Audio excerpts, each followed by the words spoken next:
Hi friends, இந்த election இதில் வந்து இந்த கணக்கீட்டு படிவம் கொடுக்குறாங்கல்ல, அது எப்படி ஃபில் பண்ணுறதுன்னு பார்க்கலாம் ஃப்ரெண்ட்ஸ். பாருங்கள், ஃபஸ்ட்டு வந்து அதில் வந்து டேட் ஆஃப் பர்த் போடணும், அப்புறம் வந்து ஆதார் நம்பரு, அப்புறம் வந்து உங்கள்கிட்ட இருக்க ஃபோன் நம்பர், அப்புறம் இப்போ அவங்க அப்பாவோட பேர், அதுக்கப்புறம் அவங்களுக்கு வந்து ஓட்ஐடி இருந்துச்சுன்னா அந்த நம்பரு, அப்புறம் அம்மா பேர், அப்புறம் அவங்க ஓட்ஐடி நம்பர், அப்புறம் துணைவரின் பேர். இது ஹஸ்பண்டாக இருந்தால் ஒய்ஃப் பேர், ஒய்ஃபாக இருந்தால் ஹஸ்பண்ட் பேர், அதுக்கு கீழே அவங்களுக்கு ஆதார் நம்பர் இருந்தால் அது.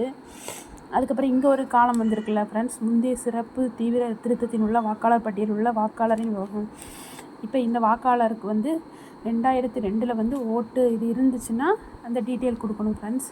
அந்த வாக்காளரின் பெயர், அப்புறம் அந்த அடையாள அட்டை இருந்துச்சுன்னா அந்த எண், அப்புறம் அவங்க அப்பா பேர், தந்தைன்னு போடுவோம், அப்புறம் வந்து மாவட்டம், அப்புறம் மாநிலம், அப்புறம் சட்டமன்ற தொகுதி.